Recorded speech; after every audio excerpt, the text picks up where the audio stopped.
What's good, y'all? It's your boy Mixtape Moth, and today I'm gonna hit y'all with a review of the new Dave East album entitled How Did I Get Here? Let's get to it. So, Dave East is a rapper and actor coming out of Harlem, New York, who first stepped on the scene around 2010. And it was during this era where he had a strong mixtape grind, and that helped him to earn the attention of Nas, who would sign Dave East to his Mass Appeal label. Some of my favorite Dave East projects over the years include Hate Me Now, Straight Outta Harlem, Kyrie Chanel, Paranoia 2, and Beloved with Styles P. Now, Dave East has done the Hollywood thing as well, appearing in several TV shows and movies since about 2017. His most recent role is Method Man for the Wu-Tang Hulu series, and it seems as though most people would agree that he's doing a great job with that role. But Dave East has been the recipient of, I would say, a lot of unwarranted hate and criticism on social media for about 2 years now. It's very common to get on Twitter and see people post about how awful or mid that they think Dave East is a rapper. It's like nonstop. It's like trashing Dave East has become the latest obsession for folks, or a way to get clicks and likes and some laughs, but I think it's a little over the top. Now look, here's the deal. I'm not the man's lawyer, and I've even had some criticisms about how his flow has changed within the past couple years. But Dave East can definitely rap. Even if you don't love the way his voice sounds now, the guy has bars, but it's just a crazy narrative on social media. But getting right into this brand new project, which is entitled How Did I Get Here? It contains just 9 tracks and lasts approximately 34 minutes. The whole album was produced entirely by Mike and Keys, who is the Los Angeles production duo formerly known as the Futuristics, who were responsible for producing the bulk of Nipsey Hussle's Victory Lap album. The features include Method Man, Musiq Soulchild, Anthony Hamilton, Kalon For Real, Trae the Truth, Benny the Butcher, Steve Young, and Only If We Vibe. But with that being said, let me go ahead and just hit y'all with this track by track breakdown. This opens with the track Unbelievable featuring METHOD Man. Now, you already know this collaboration was bound to happen. It was only right considering how well Dave plays Meth's role on the show. This has a bright, piano-heavy, and bouncy instrumental. There is something about the production that reminds me a bit of the Heatmakers. It's a fun and cheerful backdrop with some scratching also. Dave East raps, raised around functioning fiends, death threats, such a custom scene, crime family like the Genovese, but I got NFTs. But throughout, Dave questions the authenticity of many rappers and calls them out for their lies. On the hook, he raps, most of the gangsters that I know don't have no Instagram. Most of the hitters that I know don't have no Twitter. So I feel that this has been the popular thing to say for some folks, that there aren't any real gangsters or killers on social media. But I think the reality is that there are a lot of killers and gangsters on social media, and they self-snitch all the time. But it was Method Man who came through with the stellar verse. He stole the show with his timeless flow and witty wordplay, and Meth easily had the dopest verse on this project. As a whole, it was a strong way to kick things off. Track 2, 1,000 Miles, has a smooth West Coast ambiance with the funky bass line, luxurious keys, and attractive vocal sample. The vibe is nocturnal, but as polished as if it was produced by Hit Boy. On this record, Dave East remembers studying gangsters growing up like John Gotti to Richard Porter. He even fell in love with the street life, but now he's more focused on leaving that world behind him, even though it keeps calling him. Like Pookie with that crack rock. But it's a cool track where Dave East sounds right at home over this West Coast Nipsey style beat. Track 3 is the sunny relationship ballad Deeper Than Love. It's your typical Bonnie and Clyde romantic record that has a syrupy and breezy instrumental. We have come to expect with Dave East projects that he will have at least one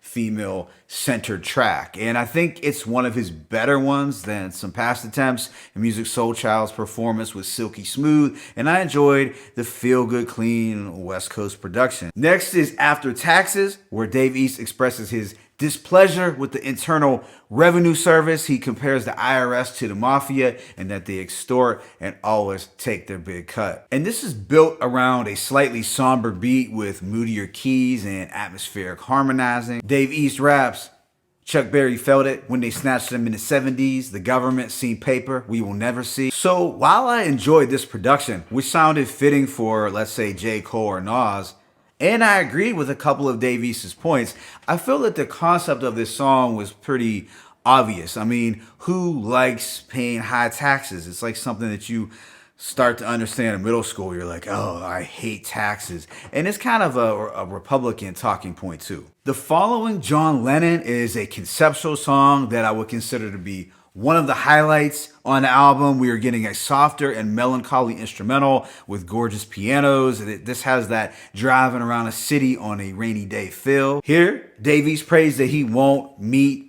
a demise similar to the legendary John Lennon, who was shot and killed by a deranged fan outside the Dakota Hotel in New York City. He also references the death of the late great Sam Cooke, who was allegedly set up by a woman, but some conspiracy theorists would argue that something more sinister was at play. So with Dave East's music, there tends to be a decent amount of name dropping, although the thing that I like is the names usually have some historical significance, and he seems to pick interesting ones, particularly older musicians. I could have easily envisioned Nas as a guest given the topic and the reflective style of the production, and Anthony Hamilton clearly understood the assignment, as I thought his performance was strong. Right after is the track No Cocaine, which has a wavy West Coast G-Funk beat. There is an auto-tune hook from Kalon For Real that I actually didn't mind at all. It's another smooth California style beat that sounds made for artists like Nipsey, Jay Stone, and Mozzie. Dave East does some reflection and talks about overcoming the struggle and persevering. I also like the Showbiz and AG reference, which was a bit unexpected given the vibe of the production, which was very West Coast, but I'm all for Show and AG getting their flowers. Track 7 is Crash Out featuring Trae the Truth. It's built around a darker and slow rolling trap beat, which is ideal for Trae's double time flow. This record finds Dave East reflecting back to his younger days of living the fast life. However, with maturity, he now encourages the youth to slow down and to not be in such a rush. You gotta remember, it's a marathon and not a sprint, so you better drive slow, homie, so that you don't crash and burn and throw it all away. The second and last song is Don't Let Me Down featuring Benny the Butcher. It's more up-tempo, but also intense and melancholy. The gloomy keys help to bring out the emotion in Dave and Benny's verses. As this contains quite a bit of introspection from the two, Benny has a dope verse where he acknowledges that the best thing that ever happened to him was a prison sentence. Now that's deep. Then the album wraps up with Gregory Hines. It's a fantastic closer with gentle pianos and a faint vocal harmony. It's a classy and pristine backdrop that is perfect for some reminiscence. Dave East goes on to reference more musical greats like Gregory Hines, Stevie Wonder, and Marvin Gaye. And he solemnly states, for my $150 scar wearers, Carhartts on pallbearers, peace of mind we all cherish, one day we gonna all perish. Altogether, it's a heartfelt and introspective track with a beautiful instrumental. Overall, I give this project a rating of a strong 3.5 to 4 mics. I would say this is Dave East's best project since Karma 3, and it might even be slightly better since it was more concise and with less filler. I feel Mike and Key's smooth and crisp production was a nice fit for Dave East, and while Harry Fraud provided him with some very attractive soul samples on Hoffa from last year, Mike and Key's production put him into more of a zone. One that was more reflective and introspective, which I feel Dave has a knack for to begin with. Of course, with Dave East's projects, you can get some random name dropping, which can be cringy at times, but I think he remained pretty focused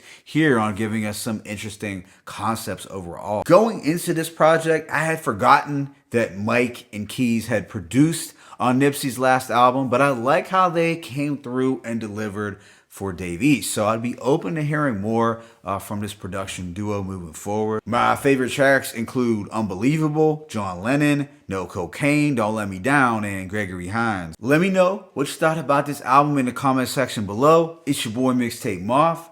I'm signing out. But be sure to hit that like button and please subscribe. As always, it's peace and blessings. Dave East, how did I get here? One.